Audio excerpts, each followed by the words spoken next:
अस्सलामुअलैकुम dear students. क्योंकि आप जानते हैं बेटा, आज हम एक इम्पॉर्टेंट टॉपिक, एक इम्पॉर्टेंट चैप्टर डिस्कस कर रहे हैं। वो है cell cycle and cell division. मैंने 2-3 क्वेश्चन चूज किए हैं इस चैप्टर से बोर्ड एग्जाम के लिए। तो इंशाल्लाह उम्मीद करते हैं कि उन 3 क्वेश्चंस में से आपको एक क्वेश्चन जरूर वहां पे पूछा जाएगा। Let us begin with the first slide. आप देखिए बेटा, पहली स्लाइड जो हमारी है वो है बेटा, चैप्टर का नाम मैंने पहले ही बोला, आप अपनी नोटबुक पे लिखेंगे cell cycle and cell division.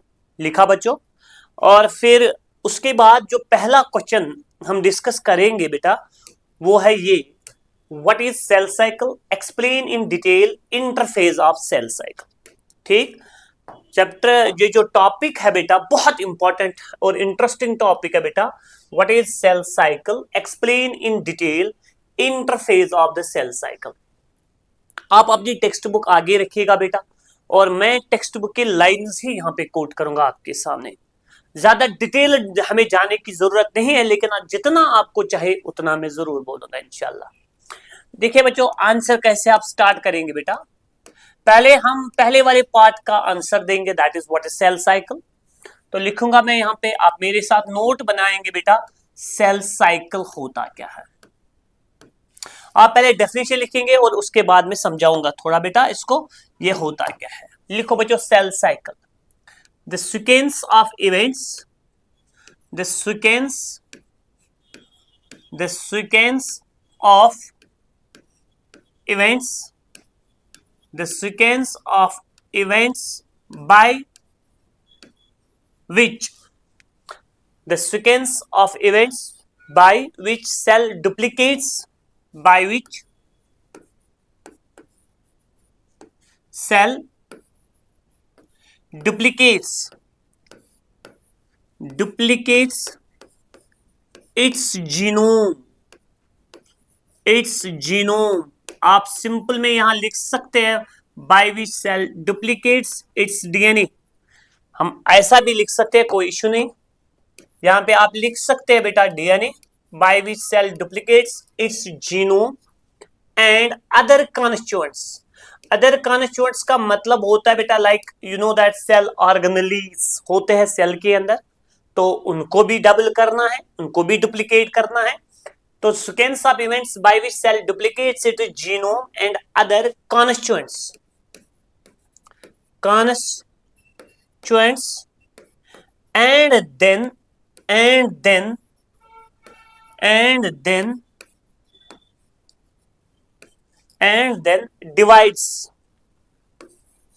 and then divides into two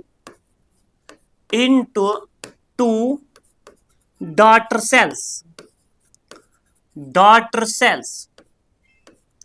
into two what beta daughter cells is called cell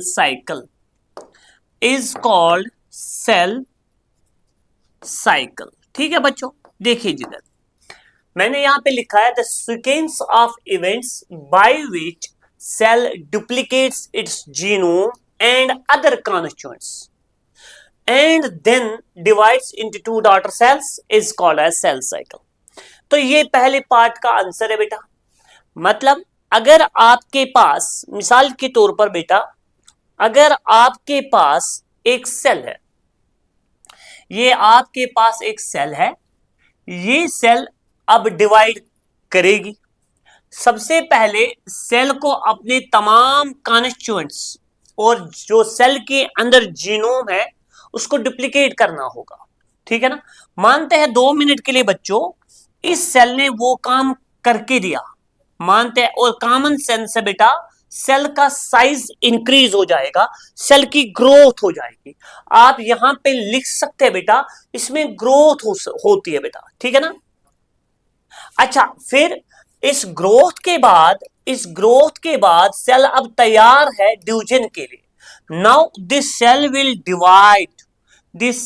divide into two daughter cells. ऐसे ही 2 सेल्स बनेंगे और इनका नाम फिर बाद में पड़ेगा बेटा, इनको हम बोलेंगे बेटा डॉटर सेल्स, ठीक, तो जो ये डॉटर सेल्स है ये इस सेल से आए बेटा, और ये जो यहाँ पे इवेंट हुआ बेटा that is called as division phase, या सिंपली पहले ग्रोथ हुआ है, फिर डिवीजन हुआ, डिवाइड हो गई cell into two daughter cells, और ये साइक्लिक इवेंट होता है बेटा।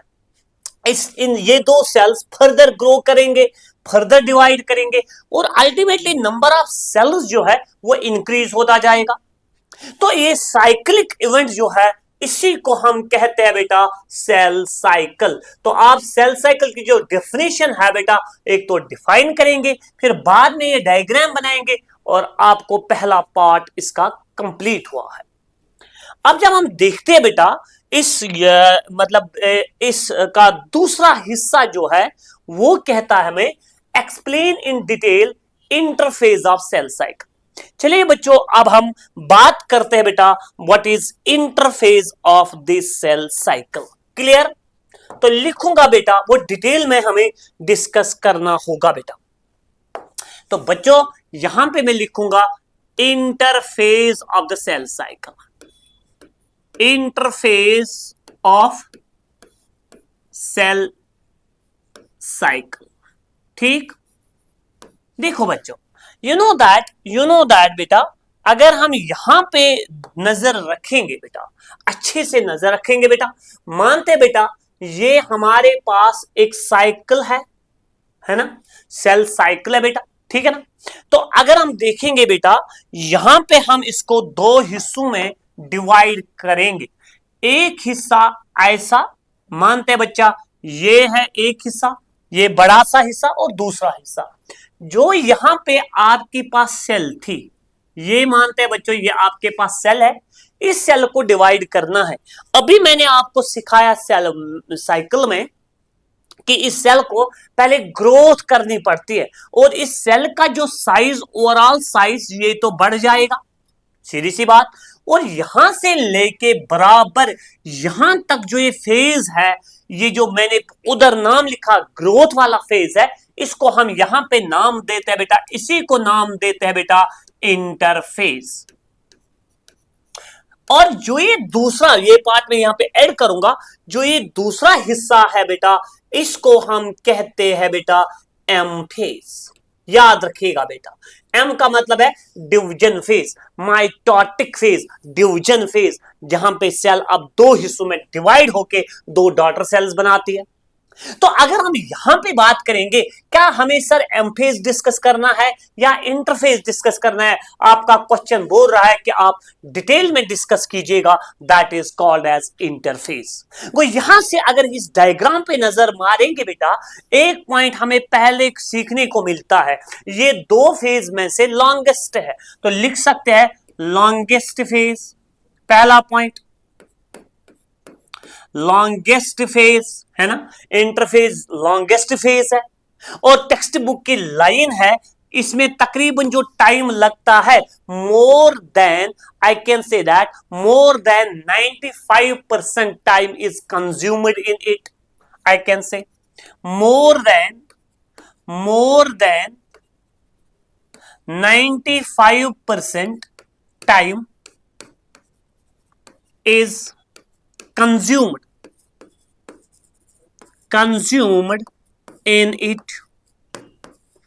ठीक है बच्चा, यानी अगर इस सेल को फॉर एग्जांपल 100 मिनट्स लगते हैं पूरे डिवीजन में दो हिस्सों में डिवाइड होने में, तो इंटरफेज में तकरीबन 95 मिनट्स लगेंगे और एम फेज में खाली 5 मिनट लगेंगे। वो इसीलिए मैंने लिखा यहां पे मोर than 95% time is consumed in it. अच्छा, तीसरा पॉइंट जो आप वहां पे लिखेंगे, इस फेज में सेल्स जो होते हैं cells are metabolically active, cells are metabolically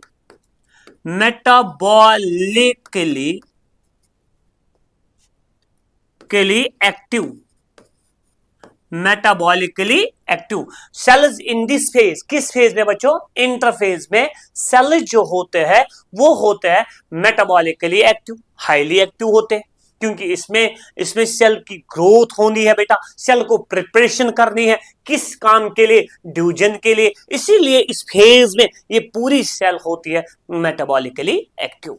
ठीक है बच्चों, एक और पॉइंट आप ऐड कर सकते हैं, इसको हम प्रीवियसली, ये टेक्स्ट बुक ने नहीं लिखा लेकिन अगर आप मेंशन करेंगे कोई गलत बात तो नहीं होगा। प्रीवियसली कॉल्ड, इसको पहले पहले कहा जाता था, क्या बोला जाता था, रेस्टिंग फेज। रेस्टिंग फेज क्यों बोला जाता था, क्योंकि जब इसको हम सेल को हम ऑब्जर्व करते थे अंडर माइक्रोस्कोप, हमें कुछ खास चेंजेस इस टाइम के दौरान नजर नहीं आते थे, तो इसीलिए प्रीवियसली इसको बोला जाता था resting phase. But we know that is the most active phase of the cell cycle, but it is the most active, but it is the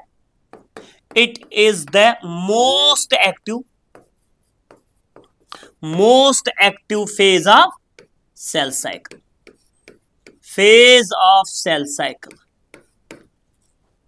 क्योंकि cells in this phase are metabolically active, और cell को इसी phase में क्या करनी है, growth भी करनी है, प्रिपरेशन करनी है, इसीलिए most active phase of cell cycle है बेटा।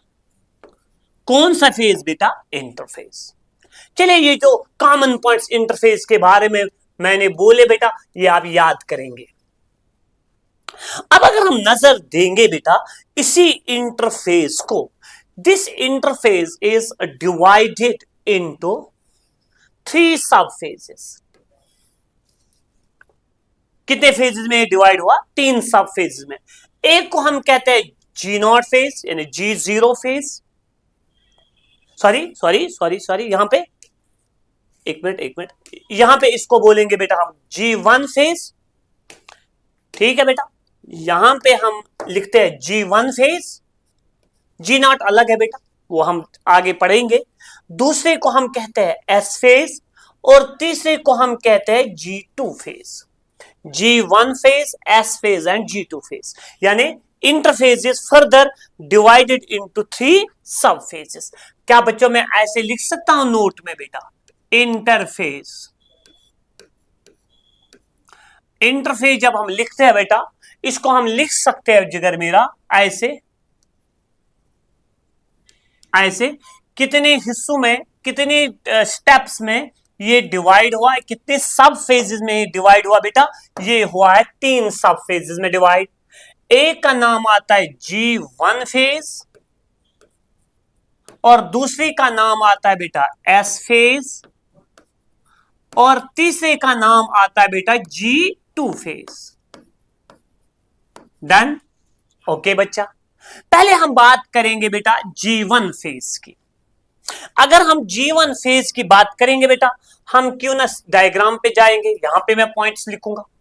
इस फेज में मैक्सिमम ग्रोथ हो जाती है सेल की।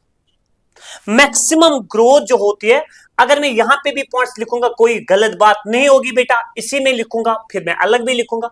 इसमें हो जाती है बेटा मैक्सिमम ग्रोथ। मैक्सिमम ग्रोथ जो होती है वो होती है किस फेज में, that is in G1 phase. ठीक, दूसरा पॉइंट, इसमें वो प्रोटीन्स बनते हैं जो सेल को आगे जरूरत भी है और सेल को आगे चाहिए, तो we can say that synthesis of proteins भी हो जाता है इसमें। सिंथेसिस ऑफ प्रोटीन्स होता है बेटा इसमें, सिंथेसिस ऑफ प्रोटीन्स इसमें होते हैं बेटा। ठीक, किसमें, that is in G1 phase, यानी कुछ प्रोटीन्स बनते हैं जो सेल को आगे जरूरत है, वो भी इस फेज में हो जाता है। अच्छा, तीसरा जो इंपॉर्टेंट पॉइंट इसमें होता है, number of cell organelles increase हो जाता है। Number of cell organelles increase हो जाता है बेटा, इंक्रीजेस किस वाले फेज में बेटा, that is in G1 phase. एक तो मैक्सिमम ग्रोथ इसी फेज में होती है, प्रोटीन्स बन जाते हैं, cell organelles almost I can say that double हो जाते हैं, उनका नंबर इंक्रीज हो जाता है। तो किस वाले फेज में? That is in G1 phase. इसीलिए बेटा मैंने यहां पे लिखा है मैक्सिमम ग्रोथ अगर हो जाती है वो हो जाती है G1 फेज में। अगर हम इंटरफेज की बात करें, G1 फेज में ज्यादा टाइम कंज्यूम हो जाता है, इसीलिए ये मैंने थोड़ा बड़ा बनाया है, दैट इज G1 फेज। बच्चों अगर आप चाहेंगे नोट में भी यहां लिख सकते हैं, आपके लिए मैं नोट भी बना रहा हूं इस वक्त। अगर हम इसकी बात करेंगे बेटा G1 फेज की, मैं अलग लिखूंगा, आप ये पॉइंट्स याद करेंगे बेटा। इस फेज में क्या क्या होता है?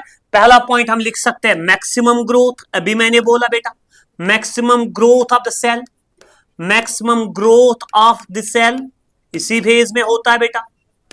दूसरा पॉइंट जो याद रखेंगे बेटा, synthesis of some proteins, synthesis of some proteins, synthesis of proteins, protein synthesis इसमें हो जाती है बेटा। और अगर हम तीसरे पॉइंट की बात करेंगे, number of cell organelles increase हो जाता है, number of cell organelles increase हो जाता है। ठीक है, ओके बच्चों। अगर हम वापस इस डायग्राम पे चले जाएंगे बेटा, अगर हम इस डायग्राम पे वापस जाएंगे बेटा, फिर यहां पे क्या होते हैं, कुछ चेक पॉइंट्स लगते हैं बेटा, यू नो दैट। तो कुछ चेक पॉइंट्स लगते हैं, लेकिन वहां टेक्स्ट बुक ने कहीं मेंशन नहीं किया, कुछ नहीं किया, हम भी वो चीजें यहां पे नहीं डिस्कस करेंगे बेटा।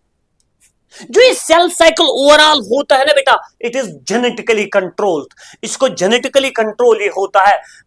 यू नो दैट कुछ proteins like cyclins and cyclin dependent kinesis भी इन्वॉल्व हो जाते हैं, लेकिन आप उन चीजों को अगर याद भी नहीं रखेंगे तो कोई इश्यू नहीं है बेटा। The main and the most important phase of the cell cycle जो होता है बेटा, वो है बेटा that is called as S phase. चलिए बच्चों इस एस फेज को थोड़ा डिटेल समझते हैं बेटा। ये एस फेज होता क्या है, इसकी हम बात करेंगे। हम G1 फेज आपने याद रखा है बेटा, अब हम बात करेंगे जिगर मेरा दैट इज एस फेज। चलो बच्चों यहां पे मैं लिखता हूं एस फेज। एस फेज का मतलब है that is called as synthetic phase. G1 का मतलब होता है ग्रोथ फर्स्ट फेज, मैंने ज्यादा नहीं लिखवाया उसमें, या गैप फर्स्ट भी उसको कहते हैं। तो आप याद रखिएगा G1 यहां पे लिखने की जरूरत है, यहां पे लिखेंगे आप लोग सिंथेटिक फेज। देन इसको हम कौन सा फेज कहते हैं? Synthetic phase. इसमें किस चीज की सिंथेसिस हो जाती है वो बातें आप याद रखेंगे बेटा। यू नो दैट बेटा सेल के अंदर जो होता है बेटा, सेल के अंदर हमारे पास ऐसे मानेंगे बेटा, यहां पे मैं बनाता हूं सेल, और सेल के अंदर ये न्यूक्लियस होता है। न्यूक्लियस के अंदर होता है you know that genetic material, nucleus के अंदर होता है बेटा जेनेटिक मटेरियल। यहां पे क्या होता है, यहां पे सिंथेसिस हो जाती है, जो डीएनए होता है, यू नो दैट क्रोमोसोम्स के अंदर डीएनए होता है, और वो डीएनए यहां पे क्या होता है, रेप्लिकेट हो जाता है with the help of an enzyme DNA polymerase. मैं ऐसे समझाऊंगा, सिंपल लैंग्वेज में समझाऊंगा बेटा।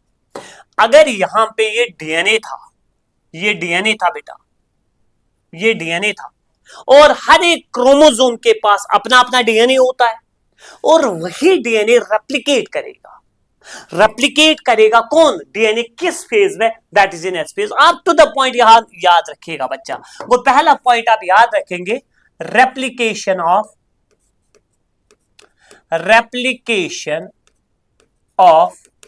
डीएनए। किसकी रेप्लिकेशन हो जाते हैं बेटा? DNA, with the help of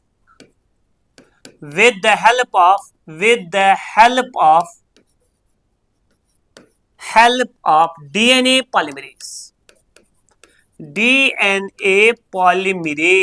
ये एक एंजाइम है जिसकी मदद से जो डीएनए होता है वो रेप्लिकेट करता है। वो रेप्लिकेशन हो जाती है किसकी बेटा?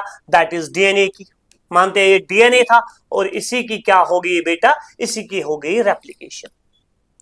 अगर हम मानेंगे बेटा 2 मिनट के लिए ऐसे समझते हैं, ये कोई क्रोमोसोम था, यू नो दैट, ये चीजें आपको पता होनी चाहिए। इस क्रोमोसोम को होते हैं बेटा, ऐसे एक आर्म होती है, ये इसकी दूसरी आर्म होती है, बीच में सेंट्रोमियर होती है, और यू नो दैट बेटा, यू नो दैट बेटा कि इसके अंदर ये डीएनए होता है, this is DNA I can से, ठीक है ना बच्चों, ये डीएनए है इसका, क्लियर। अब क्या हो रहा है, जब एस फेज होता है ये अपने आप को रेप्लिकेट करता है, तो कुछ ऐसा बनता है बेटा, अगर हम ऐसा दिखाएंगे बेटा, यहां पे रहती है, कॉमन रहती है सेंट्रोमियर में बना होगा, यहां पे एक कॉमन सेंट्रोमियर है, और बेटा ये हिस्सा ऐसे हो जाता है, यानी आई कैन से दैट बेटा, आप समझेगा बच्चे, आप समझेगा, डीएनए तो डबल हो गया बेटा, उसमें कोई शक नहीं है, उसमें कोई दो राय नहीं है, लेकिन अगर नंबर की बात करेंगे फिर भी ये एक ही क्रोमोसोम हम गिन सकते हैं। आई can say that replication of DNA occurs with the help of DNA polymerase. दूसरा पॉइंट हम लिख सकते हैं, the content of DNA doubles, the content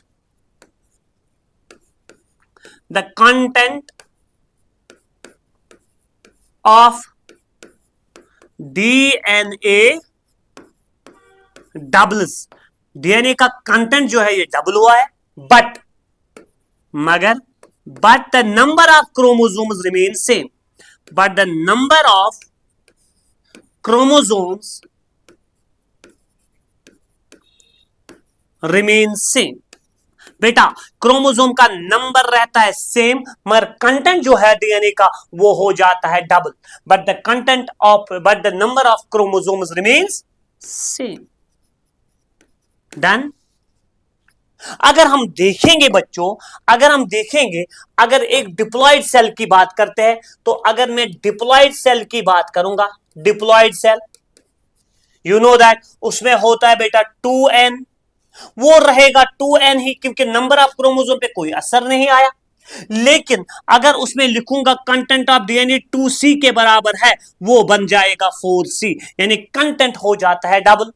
अगर हैप्लॉइड सेल की बात करते हैं बेटा, हैप्लॉइड सेल को देखते हैं, अगर हैप्लॉइड सेल की बात करते हैं बेटा, उसमें अगर हम नंबर ऑफ क्रोमोसोम की बात करेंगे वो n ही रहेगा, ठीक है ना। लेकिन अगर उसमें C होगा बेटा कंटेंट ऑफ डीएनए, वो बन जाएगा 2C in case of haploid cells. We can say that the content of DNA जो होता है वो डबल हो जाता है, मगर but the number of chromosome जो होते हैं दैट रिमेन सेम। किस फेज में? That is in case of S phase.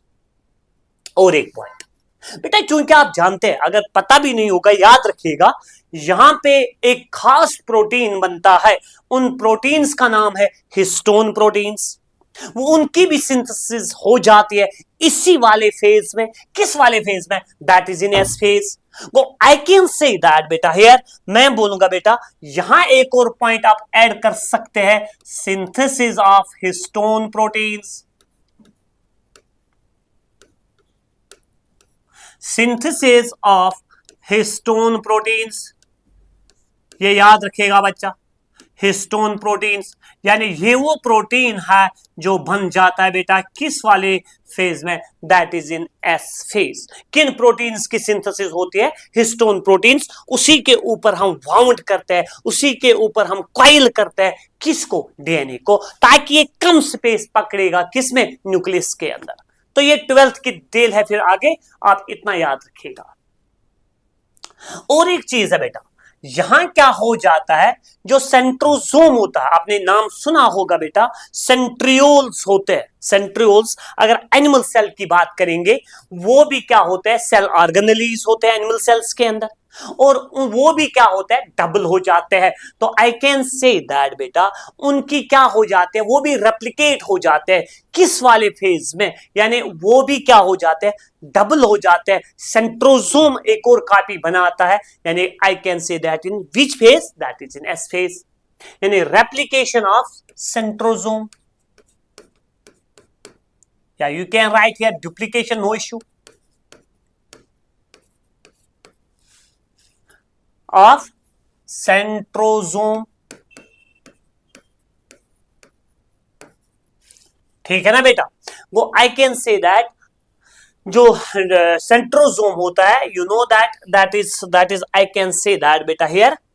बच्चों यहां पे थोड़ा ख्याल रखिएगा, यहां सेंट्रियोल ऐसे होते हैं बेटा एनिमल सेल्स के अंदर, तो ये सेंट्रोजोम कहलाता है। ऐसे इसको किनोसिफेर होता है इर्द गिर्द, तो ये सेंट्रोजोम कहलाता है। ये भी डबल हो जाता है, ये दूसरी कॉपी बनाता है, ये भी रेप्लिकेट करता है, ये भी डुप्लीकेट हो जाता है। किस वाले फेज के अंदर? That is in S phase.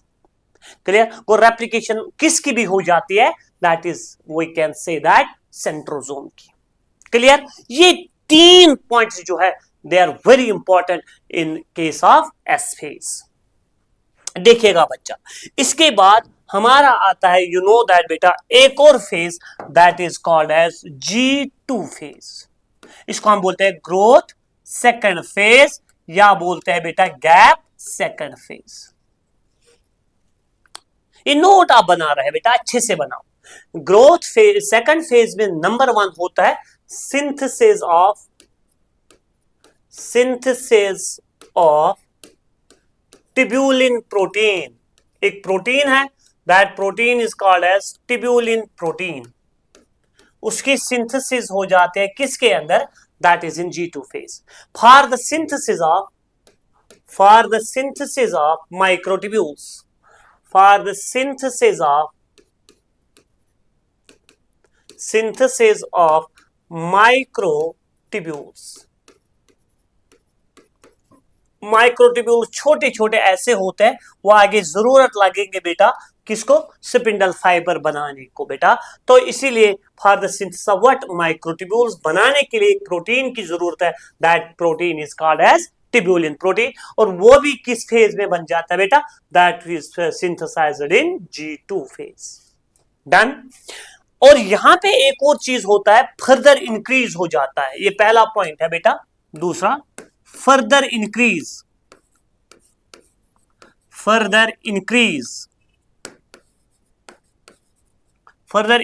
क्या होता है? Further increase in the number of cell organelles.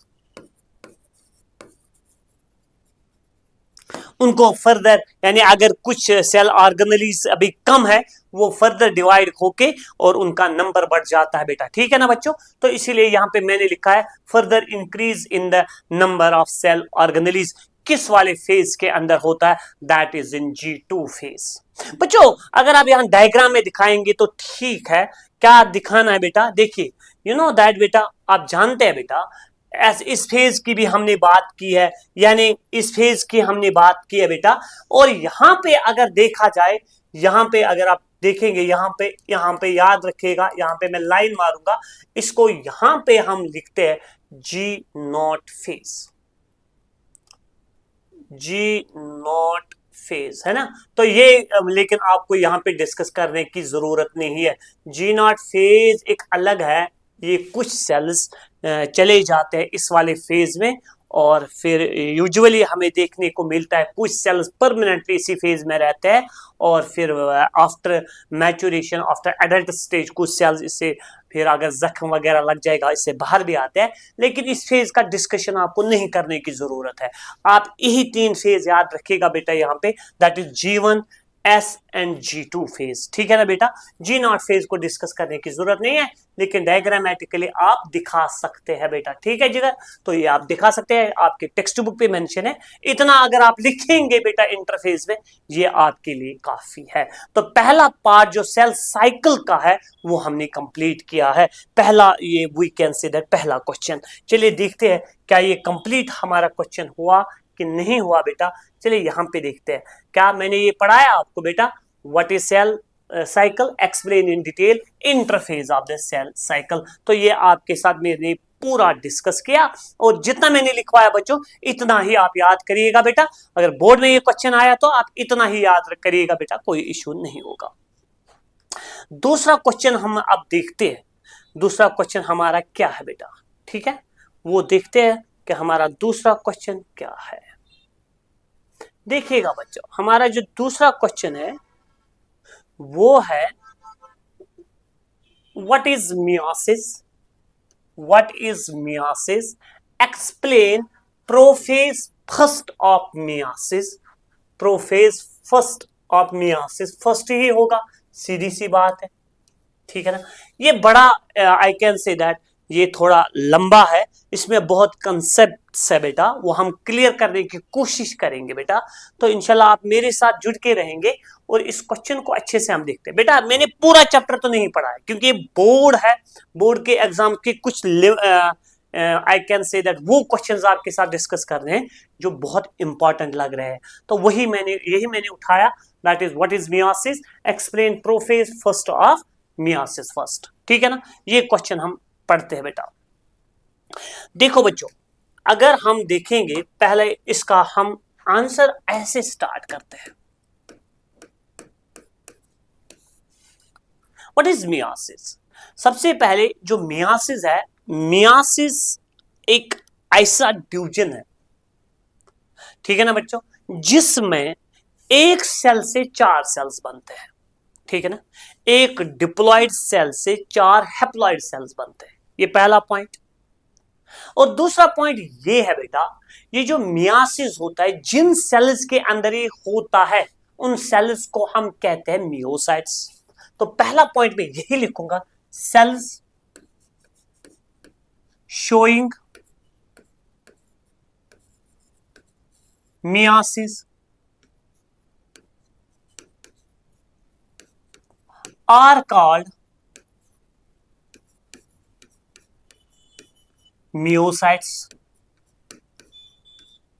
जो सेल्स मियासिस दिखाते हैं उनको हम कहते हैं बेटा क्या, मियोसाइट्स। दूसरा पॉइंट जो इसके बारे में लिखेंगे आप लोग, दूसरा पॉइंट है कि pollen mother sales, PMC, pollen mother sales. चलो मैं पूरा लिखूंगा यहां पे, pollen mother cells are best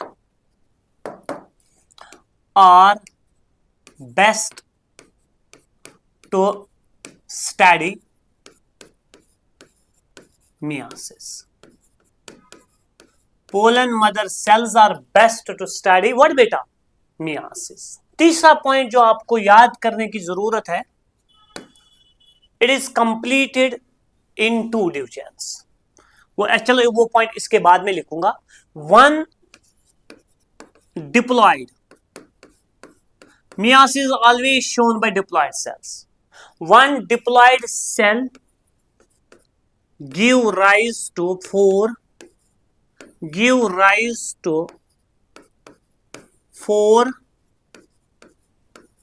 haploid cells, give rise to 4 what बेटा, हैप्लॉइड सेल्स, जिनको यूजुअली हम टर्म इस्तेमाल करते हैं बेटा, called gametes. 1 diploid cell give rise to 4 haploid cells called gametes. अच्छा, हो गया ये मियासिस के पहला पॉइंट, व्हाट इज मियासिस। देखो बच्चों, अब हम यहां पे पॉइंट ऐड कर सकते हैं, it is a reductional division,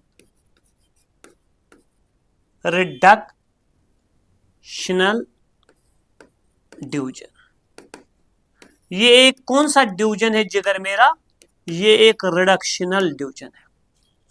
कौन, मियासिस। वो जो ये पहला पार्ट है, आप इसको ये 3 पॉइंट्स लिखेंगे, what is meiosis, cell showing meiosis are called as meiocytes, pollen mother cells are best to study meiosis, 1 diploid cell give rise to 4 haploid cells called gametes, it is a reductional division। it is completed, देखो बच्चों यहां पे मैं लिखूंगा, it is completed in 2 divisions, it is completed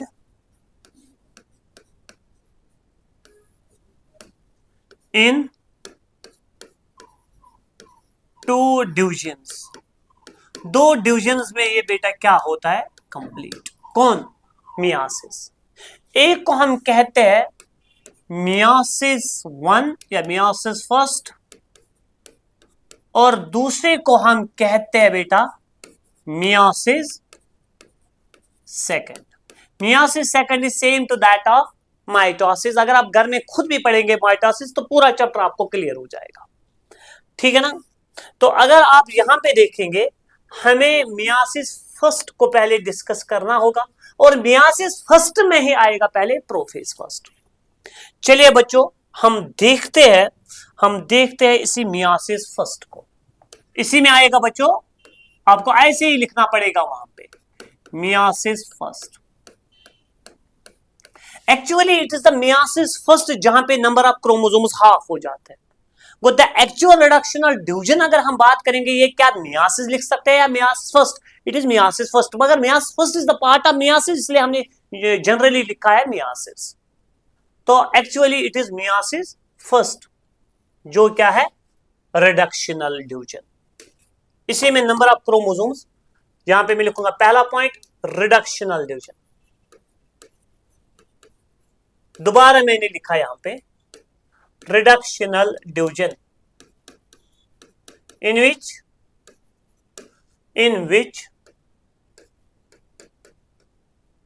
number of chromosomes becomes half in daughter cells to that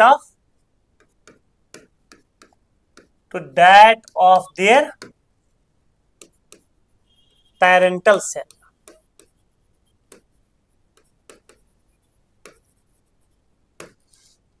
In which the number of chromosomes becomes half to that of their parental cell, ठीक है ना। इसलिए इसको बोलते हैं reductional division. As you know that mitosis को कहते हैं इक्वेशनल डिवीजन।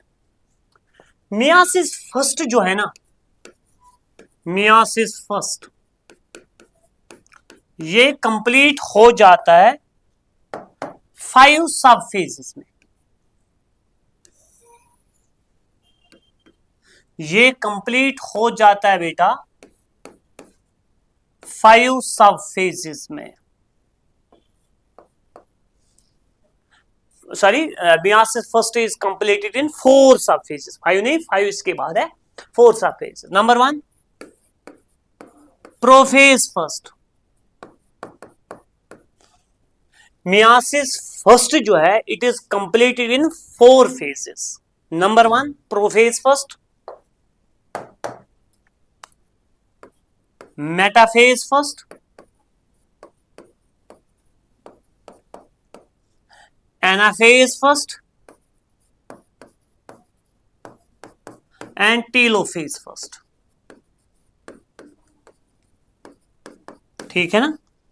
तो अगर हम देखेंगे बेटा, यहां पे ये है ही नहीं, ठीक है। ओके जिगर मेरा, क्लियर। तो आई कैन से दैट जो मियोसिस फर्स्ट होता है ये कंप्लीट हो जाता है कितने फेजेस में? 4 फेजेस में। Prophase first, metaphase first, anaphase first and telophase first. तो आपका क्वेश्चन इसके बारे में पूछता है, यू नो दैट, है ना बच्चों। अगर हम वापस जाएंगे और क्वेश्चन देखते हैं कि क्वेश्चन क्या पूछ रहा है हमें, व्हाट इज मियोसिस, वो लिखा हमने, and explain prophase first of meiosis first. तो आप जानते हैं बेटा, हमें अब डिस्कशन अगर करना है वो किसके बारे में करना है, दैट इज प्रोफेज फर्स्ट। ये फेज जो है ये आसान है, ये आप खुद भी पढ़ सकते हैं अगर आप चाहोगे तो। देखिए बच्चों, अगर हम बात करेंगे प्रोफेज फर्स्ट की,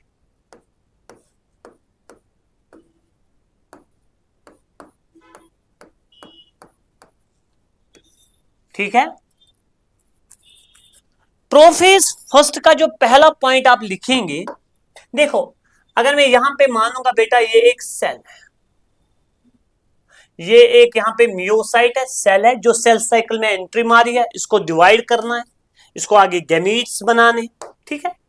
तो पहले यू नो दैट बेटा ये पहले सेल क्या करेगी, ये पहले करेगी इंटरफेस, यू नो दैट, अभी मैंने पढ़ाया आपको।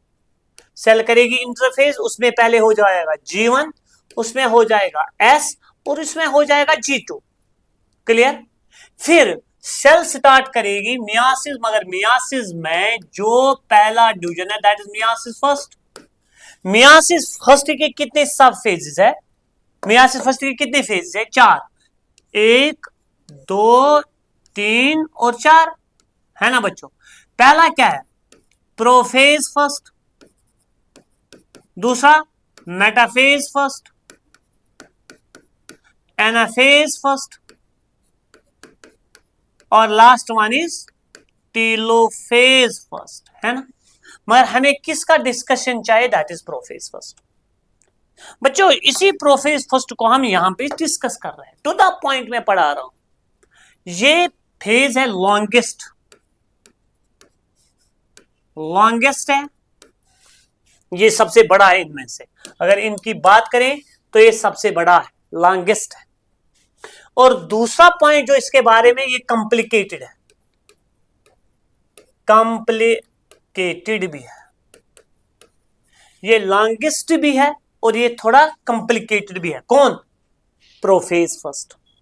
एंड तीसरा पॉइंट लिखेंगे कंप्लीटेड इन 5 सब फेजेस, कंप्लीटेड इन 5 सब फेजेस। इट इज कंप्लीटेड इन 5 सब फेजेस। ठीक है?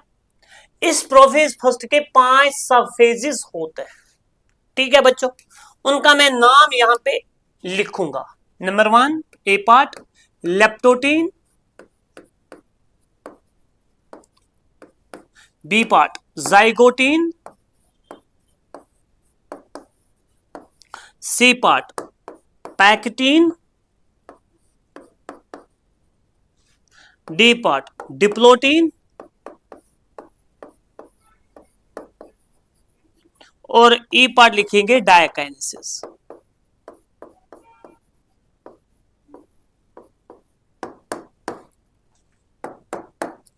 ठीक है बच्चों? तो ये कंप्लीट हो जाता है 5 सब फेज में, leptotene, zygotene, pectin, diplotene and diakinesis. तो चलो बच्चों पहले बात करते हैं किसकी, लेप्टोटीन क्या है। लेप्टोटीन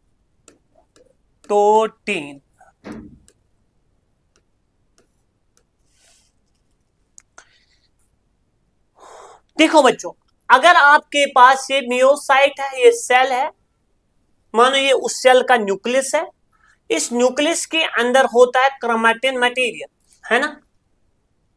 और लेप्टोटीन में सबसे पहले क्या होता है? यही हो जाता है कंडेंस। मैं लिखूंगा chromatin material condense. Chromatin material क्या होता है बेटा? थोड़ा कंडेंस हो जाता है और ग्रेजुअली आहिस्ता आहिस्ता ये विजुअलाइज हो जाता है under light microscope and gradually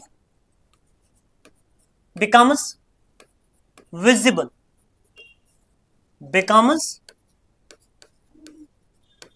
visible under light microscope। ये जो क्रोमैटिन मटेरियल है ये थोड़ा थोड़ा कंडेंस हो जाता है और आहिस्ता आहिस्ता आहिस्ता आहिस्ता with the passage of time ये नजर आने लगता है अंडर व्हाट बेटा? लाइट माइक्रोस्कोप के अंदर, और gradually becomes visible under what बेटा? That is light microscope. Clear बच्चों? ये चीज क्लियर है ना? ओके जिगर, बस एक पॉइंट इसके बारे में आप याद करेंगे तो काफी है। इसको थिन थ्रेड स्टेज भी बोलते हैं, इसके बहुत सारे और पॉइंट्स हैं, तो वो चीजें लेकिन आपके टेक्स्ट बुक ने भी मेंशन किया है। आप नोट बना रहे हैं बेटा तो आप एक ही पॉइंट यहाँ पे याद करिएगा इसके बारे में। ठीक, दूसरा जो है that is very important, zygotene. इसको योग स्टेज भी कहते हैं। यू नो दैट इस सेल के अंदर होते हैं क्रोमोसोम्स और मानते हैं मैं एक क्रोमोसोम नंबर 1 की बात करूंगा, एंड यू नो दैट बेटा ये ऑलरेडी है रेप्लिकेटेड। किस फेज में रेप्लिकेशन हुई थी? एस फेज में, है ना। मानो ये क्रोमोसोम नंबर 1 की मैं बात करूंगा, ये क्रोमोसोम नंबर 1 है, यहां से भी मैं लिखूंगा ये है क्रोमोसोम नंबर 1, क्योंकि इसके दो कॉपीज होते हैं हमारी सेल के अंदर। एक आता था हमें पैटर्नल साइड से, एक आता था मैटरनल साइड से, और इनकी जो पोजीशन ऑफ सेंट्रोमियर है, इनकी जो मॉर्फोलॉजी है वो सेम है, जीन लोकई जो है वो भी सेम होती है। ऐसे क्रोमोसोम्स को हम कहते हैं होमोलॉगस क्रोमोसोम, आप लोगों को ये पता होना चाहिए। अब इन्हीं की ये जाइगोटिन जो है ना, इसमें हो जाते हैं पेयरिंग ऑफ होमोलॉगस क्रोमोसोम्स, ये आपस में पेयर हो जाते हैं, मिल जाते हैं, ऐसे नजदीक आते हैं। तो आई कैन से दैट पहला point, pairing of homologous chromosomes, pairing of homologous chromosomes, homologous chromosomes की क्या हो जाते हैं? क्रोमोसोम्स, इनकी हो जाते हैं पेयरिंग ऑफ होमोलॉगस क्रोमोसोम्स हो जाती है बेटा। दूसरा इंपॉर्टेंट पॉइंट कॉल्ड, यहां पे पॉइंट ऐड कर सकते हैं आप, कॉल्ड, इसी को बोलते हैं साइनेप्सिस, साइनेप्सिस, ये पॉइंट याद रखिएगा। वो synapsis, what does synapsis means? Pairing of homologous chromosome. ठीक, दूसरा पॉइंट लिखेंगे पेयर्ड, जो आप मिले homologous chromosome, paired homologous chromosome, paired homologous chromosomes, chromosomes called bivalent, called bivalent, उसको हम कहते हैं बेटा क्या? बाइवेलेंट। क्लियर बच्चों? वो इसका मतलब है, अगर मैं यहां पे दिखाऊंगा मिसाल के तौर पर बच्चा, ये एक ऐसे है, ये है ना क्रोमोसोम, इसकी दूसरी कॉपी होमोलॉगस ऐसे, ऐसे जिगर मेरा, है ना बच्चों। और इस स्ट्रक्चर को हम कहते हैं बाइवेलेंट। सिंपल, ठीक है। अच्छा, अगर हम देखेंगे इस बाइवेलेंट में 4 क्रोमेटिड्स है, 1 2 3 और 4, वो तीसरा पॉइंट लिखेंगे, each bivalent, each bivalent is, each bivalent is a tetrad, each bivalent is a tetrad having, tetrad का मतलब है 4 क्रोमेटिड्स, having 2 सिस्टर, ये और ये सिस्टर है, having 2 sister and 2 non sister chromatids, having 2 sister and 2 non sister chromatids. बेटा ये replicated form है, ये और ये, है ना, तो ये आपस में सिस्टर है, ये और ये आपस में सिस्टर है, लेकिन ये और ये आपस में नॉन सिस्टर है, ये और ये आपस में non sister, having 2 sister and 2 non sister chromatids. ठीक है, जो लास्ट पॉइंट इसमें याद रखेंगे, यहां पे एक न्यूक्लियो प्रोटीन कॉम्प्लेक्स डेवलप हो जाता है इनके बीच में, जो इनको जोड़ के रखता है, उसको हम बोलते हैं साइनेप्टोनिमल कॉम्प्लेक्स। ये पॉइंट्स याद रखिएगा बेटा, आपको ये जो एग्जाम है आपको पूरे मार्क्स मिलेंगे अगर ये क्वेश्चन इंशाल्लाह रहमान पूछा गया तो। A nucleoprotein complex is developed between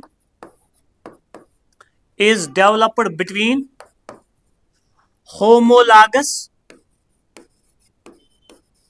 chromosomes called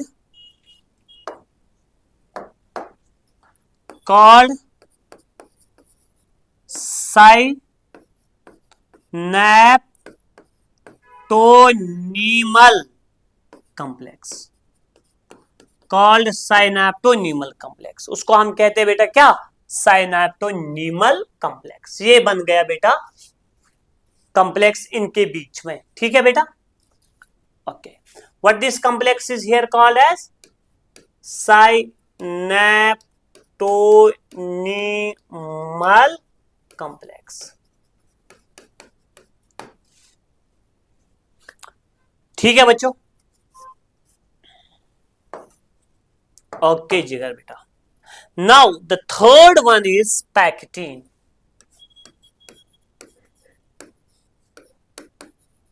pectin, इसको कभी कभार बोलते हैं थिक थ्रेड स्टेज भी।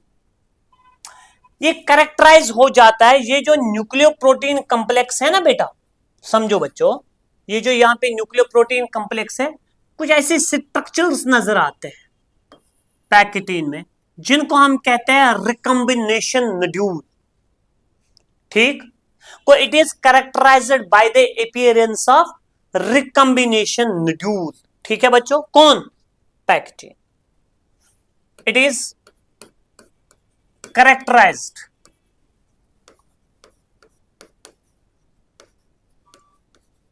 by the appearance of it is characterized by the appearance of शाबाश जिगर recombination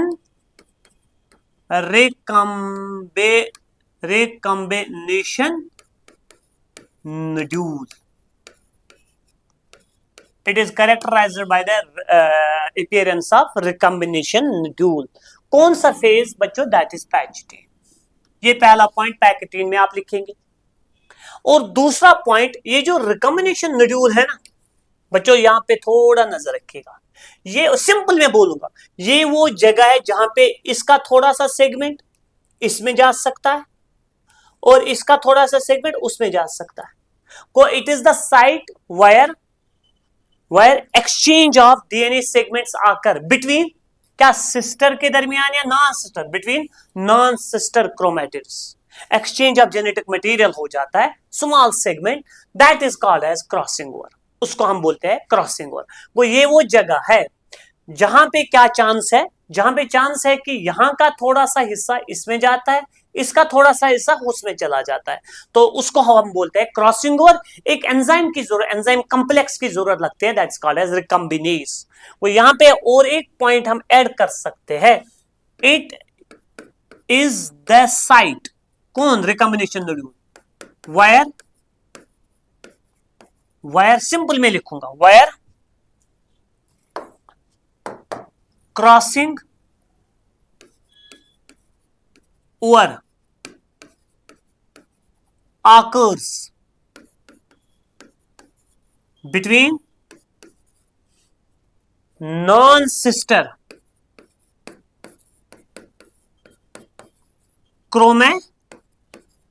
chromatids.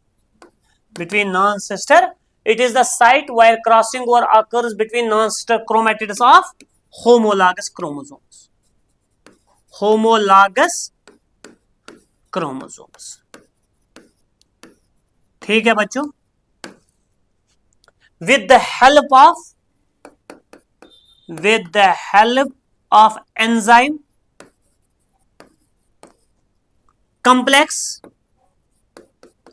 called recombinase. रिकम्बिनेज helps in crossing over.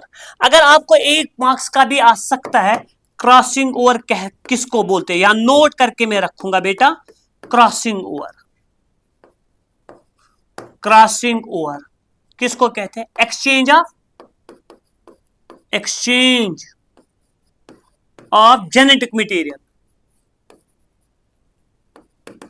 between non-sister chromatids of homologous chromosomes. Between non-sister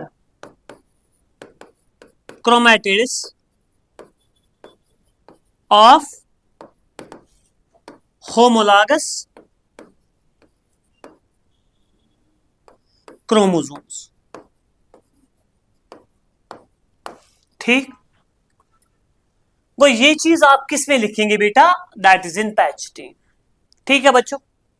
फिर उसके बाद हमें आता है जिगर और एक सब फेज जिसका नाम आता है diplotene.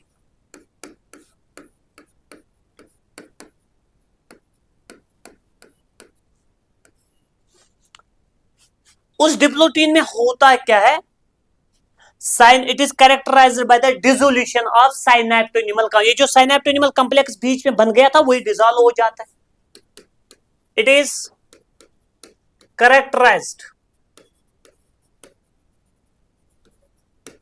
Bye the dissolution of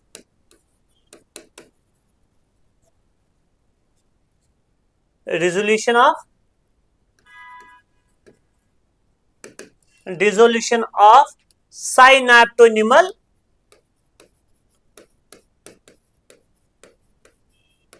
complex except at the site of, ये थे जो ये याद रखना है बच्चों, at the site of crossovers.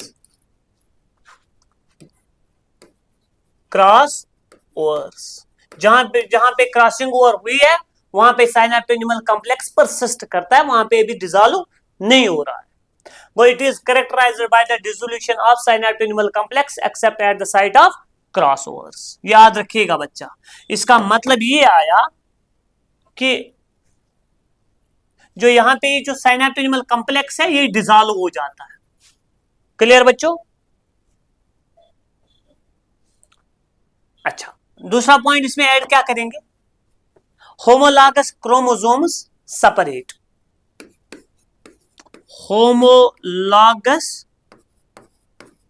Chromosomes, क्योंकि साइनैप्टोनिमल कॉम्प्लेक्स उनके बीच में जो था वो डिसॉल्व हुआ और वो स्टार्ट करते वो अलग अलग हो जाते हैं. Homologous chromosomes separate. मगर जहां पे क्रॉसिंग ओवर हुई है ना बेटा, वहां पे ये अभी सेपरेट नहीं होते हैं. वहां पे हमें कुछ ऐसे मानते हैं बच्चों, ये है हमारे पास ऐसा, ये एक क्रोमोसोम था. ठीक है ना बच्चों? यहां पे हुई थी ऐसे ऐसे, ये मैं ऐसे बनाता हूं. यहां पे हुई थी क्रॉसिंग ओवर, यहां पे हुई थी क्रॉसिंग ओवर, और वहां पे अब अपियर होने लगा ये एक्स शेप्ड स्ट्रक्चर. ये एक्स शेप्ड स्ट्रक्चर, इसको हम बोलते हैं कियास्मेटा. वो I can say that homologous chromosomes तो सेपरेट हो गए, इन जगहों पे यहां पे सेपरेट हो गए, लेकिन जिस जगह पे क्रॉसिंग हुई है वहां पे अपियर हुआ है एक्स शेप्ड स्ट्रक्चर, जिसको हम कहते हैं बेटा, आप याद रखिएगा बस, कियास्मेटा. 11th क्लास बोर्ड के लिए पढ़ा रहे, इतना याद रखिएगा. वो homologous chromosomes separate and x shaped structures, X-shaped structures are formed at the site of crossovers. Are formed at the site of crossovers called chiasmata.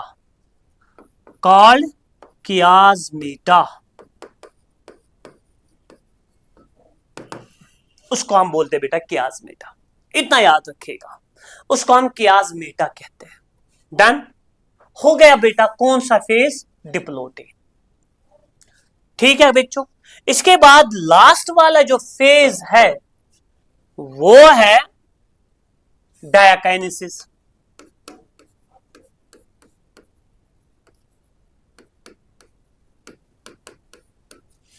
डायाकाइनेसिस में क्या है? ये जो कियास्मेटा होता है ये मूव करते हैं टुवर्ड्स द टर्मिनल एंड्स. मतलब अगर बच्चों यहां पे ऐसे में दिखाता,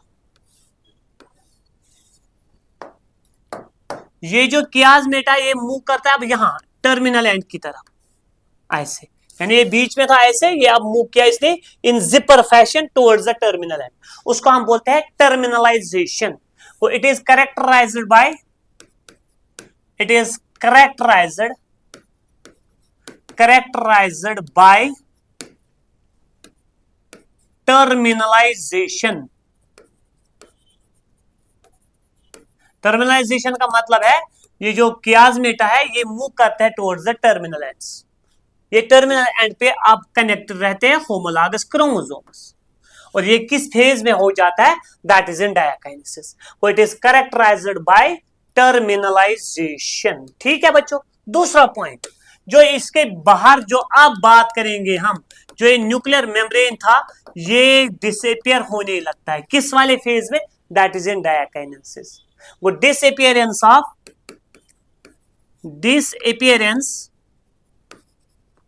ऑफ न्यूक्लियर मेम्ब्रेन। ठीक है। तीसरा point, you know that centrosome के ऊपर मैंने बोला था बेटा, न्यूक्लियर मेम्ब्रेन के ऊपर रहता है, यहाँ पे साइड में रहता है, दैट इज सेंट्रोजोम, है ना। तो वो मूव करता है टुवर्ड्स देयर रेस्पेक्टिव पोल्स, ये यहाँ की तरफ जाएगा, ये ऊपर की तरफ जाएगा। वो centrosome move towards, centrosome move towards respective poles,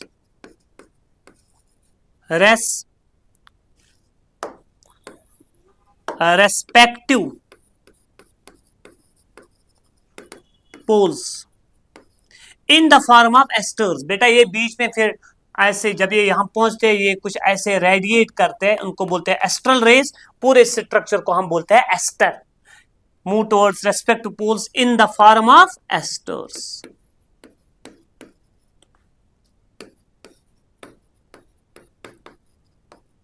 ठीक है। ये सारी चीजें किसमें हो जाते हैं, डायकाइनेसिस में। साथ में फिर क्या होता है, मैंने पढ़ाया आपको बेटा, माइक्रोट्यूब्यूल्स बनते हैं, वो अब जमा हो जाते हैं और वो बनाते हैं ऐसे, जब माइक्रोट्यूब्यूल्स जमा हो जाते हैं बेटा आपस में पॉलीमराइज हो जाते हैं तो बनाते हैं स्पिंडल फाइबर दोनों साइड से ऐसे। ठीक है बच्चों। तो आप लिखेंगे फोर्थ वाला point, microtubules assemble to form spindle fibre, assemble to form spindle fibers। ठीक है बच्चों, बस यहां तक याद करिएगा बेटा मियासिस के बारे में और मियासिस फर्स्ट के बारे में और प्रोफेज फर्स्ट के बारे में, यहां तक याद करेंगे। इंशाल्लाह उम्मीद करेंगे आपका क्वेश्चन पूछा जाएगा इन्हीं चीजों से। ठीक है बेटा। ओके बच्चों, नाउ हम देखते हैं नेक्स्ट हमारा क्वेश्चन क्या है।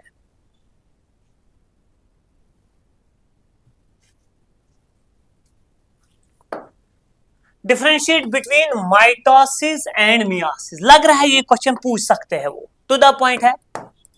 तो आंसर कैसे लिखेंगे हम बेटा, लिखो बच्चों, एक साइड से लिखो माइटोसिस और दूसरे साइड से लिखो जिगर मेरा मियासिस, और बीच में हम एक लाइन ड्रा करेंगे बेटा लाइक दिस वे। डन। पहला पॉइंट, और इसमें भी पहला पॉइंट, सबसे पहले कौन सी सेल्स बेस्ट है जिनसे हम ऑब्जर्व करेंगे माइटोसिस हो रही है अच्छे से, है ना। ओनियन,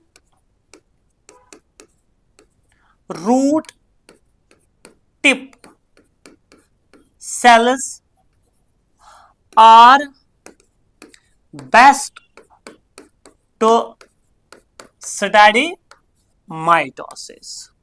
बच्चा अगर वहां माइटोसिस आया ना, अगर आपको कुछ याद भी नहीं होगा, जो मैं यहां कुछ माइटोसिस के बारे में लिखूंगा वो पॉइंट्स वहां ऐड करना, तो पॉइंट्स कुछ मिलेंगे आपको। Onion root tip cells are best to study mitosis. यहां पे मैंने अभी लिखा pollen mother cells are best to study meiosis, are best to study meiosis. Done. दूसरा पॉइंट, दूसरी डिफरेंस जो आप यहां पे नोट कर सकते हैं वो है it occurs usually in diploid cells, but there are some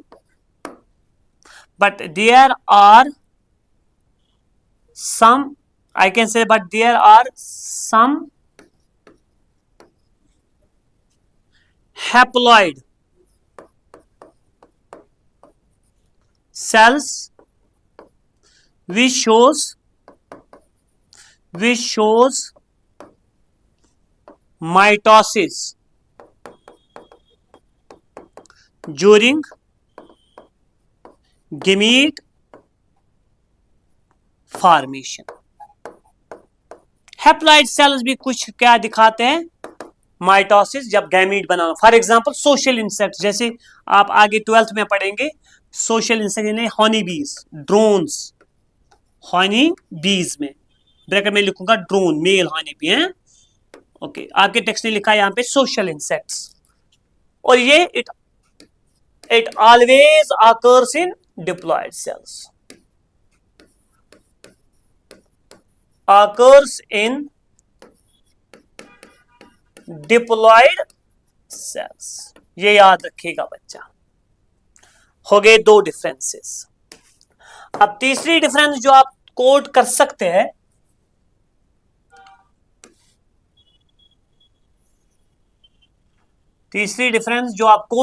हैं, बेटा, it is an equational division.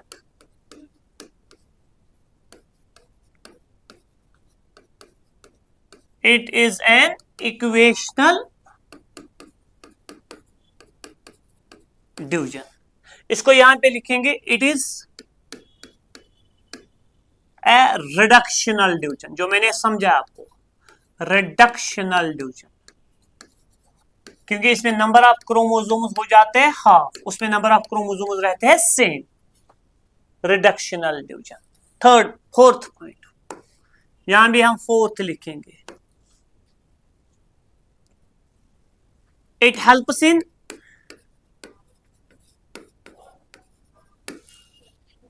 helps in healing of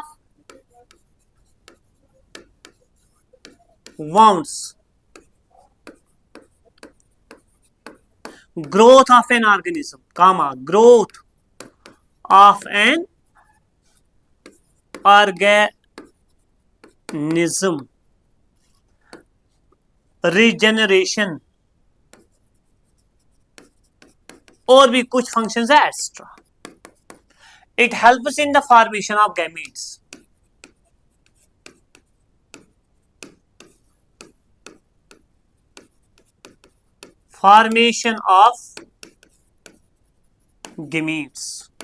done. इसमें कोई आई can say that evolutionary significance नहीं होती है, नो एवोल्यूशनरी सिग्निफिकेंस। अगर हम इसकी बात करेंगे तो एवोल्यूशनरी सिग्निफिकेंस है, evolutionary significance.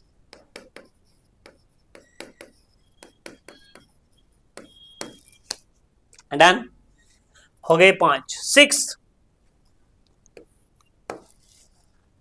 one parent cell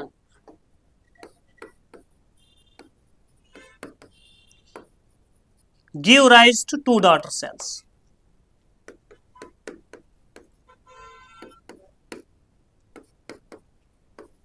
daughter cells, यहां से हम लिखेंगे one parental cell give rise to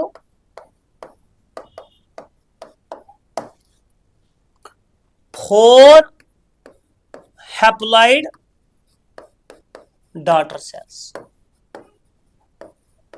को हम गैमीट्स कहते हैं।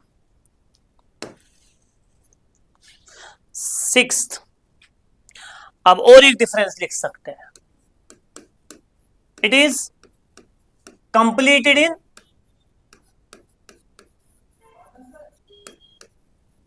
Single division.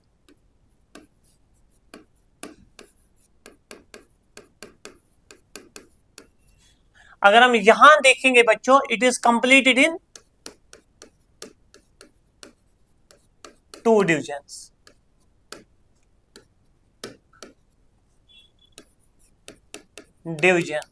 ठीक है, जिसमें एक है such as meiosis first and meiosis second. अगर हम देखेंगे माइटोसिस में एथ वाला, नो क्रॉसिंग ओवर,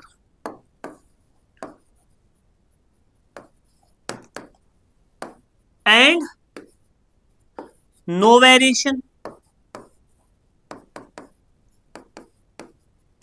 अगर हम यहां देखेंगे बेटा, crossing over and variation occurs.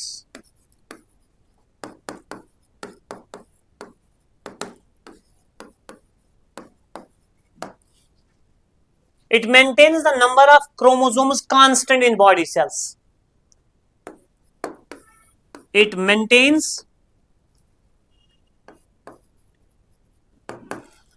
constant number of chromosomes in the body.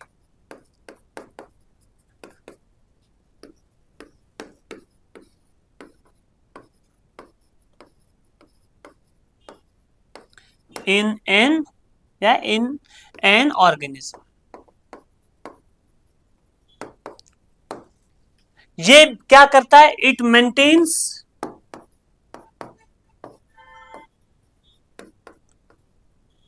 constant number of chromosomes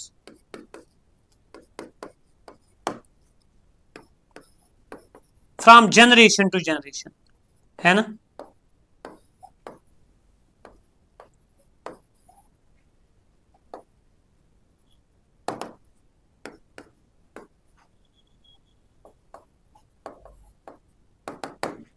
ठीक है बच्चों, ये constant number of chromosomes maintain करता है फ्रॉम जनरेशन टू जनरेशन, और वो कांस्टेंट मेंटेन रखता है chromosome number in an organism, body के अंदर, है ना? ओके बच्चों, आई थिंक ये काफी है आपके लिए बेटा। इतने डिफरेंसेस अगर आप याद करेंगे तो काफी है आप लोगों के लिए। ठीक है जिगर मेरा, याद रखिएगा बच्चा, है ना? तो इनको याद करिएगा बेटा, इन डिफरेंसेस को याद करिएगा। ठीक है बच्चा, क्लियर? ओके जिगर मेरा, ये काफी है, ये काफी है बेटा, है ना? तो this is, I can say that, देखते हैं, this is all about the today's session बेटा। इंशाल्लाह उम्मीद करूंगा इंशाल्लाह इसी में आपको क्वेश्चन पूछा जाएगा बेटा। मैंने एक्सप्लेन करने की ज्यादा कोशिश नहीं की है, रीजंस यही है, बोर्ड के एग्जाम्स है बेटा, टू द पॉइंट हम पढ़ा रहे हैं इस वक्त। कुछ क्वेश्चंस आपके साथ डिस्कस कर रहे हैं, पूरी एक्सप्लेनेशन हम नहीं दे पा रहे हैं ऐसे लेक्चर्स में। तो इंशाल्लाह उम्मीद करेंगे आप लोग इतना याद करेंगे। इंशाल्लाह नीट वाले क्लास में जब आप होंगे, जब हम पढ़ाएंगे, अगर आपको शौक होगा हमारे पास उस वक्त पढ़ने का, कोई शौक होगा बेटा, उस वक्त हम डिटेल उसको अच्छे से पढ़ाते हैं और आप अच्छे से समझते हैं। इस वक्त आपको याद करना है, नोट बनाना है, तो इस वक्त इतना आपके लिए काफी है। अल्लाह हाफिज, अल्लाह खैर करे।